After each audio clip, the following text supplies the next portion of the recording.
श्री कार्तिक माह महात्म्य में 16वां अध्याय।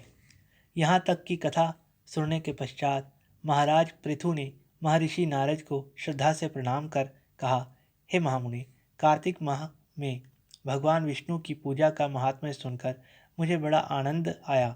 हे ऋषिवर, अब यह बताइए कि इस माह में किसी अन्य देवता की पूजा भी होती है? यदि होती है तो उसका क्या विधान है?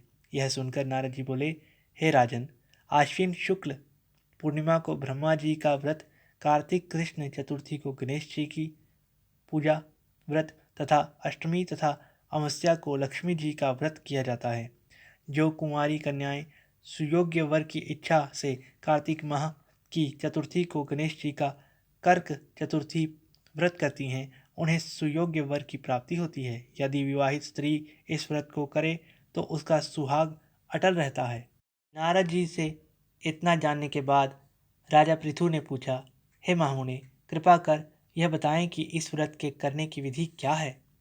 तब देवऋषि नारद बोले, राजन, व्रत करने की इच्छुक कन्या अथवा स्त्री को चाहिए कि वह प्रातःकाल स्नान आदि से निवृत्त हो, चंदन आदि से गणेश जी का पूजन करे, फिर सायंकाल भी गणेश जी का पूजन करके चंद्रमा के उदय होने पर उसे अर्घ्य देवे, तत्पश्चात भोजन ग्रहण करे। हे राजन, सद्भा स्त्रियों को अपने सुहाग की रक्षा के लिए यह व्रत अवश्य करना चाहिए।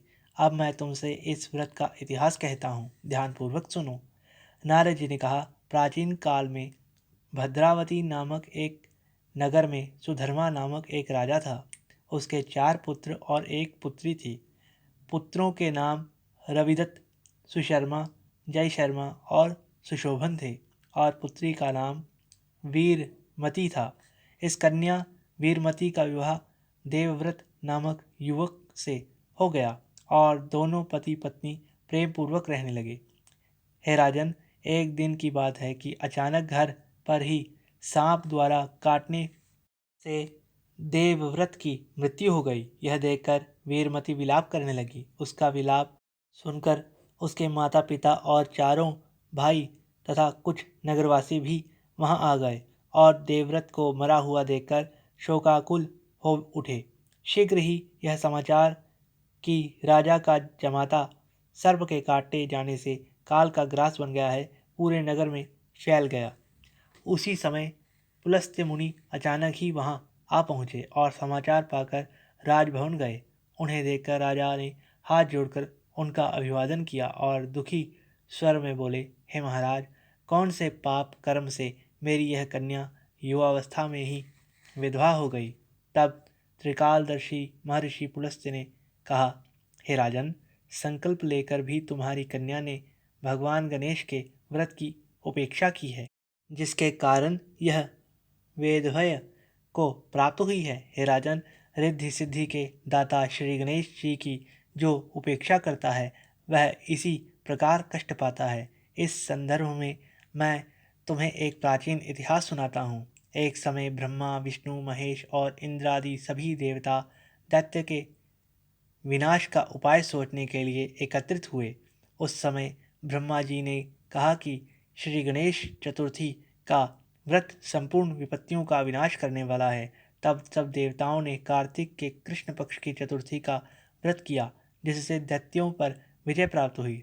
तत्पश्चात सब देवताओं ने गणेश जी से कहा, हे विघ्नहर्ता, आपकी कृपा से हमने विजय प्राप्त की है, अब आप कृपा कर वर मांगिए।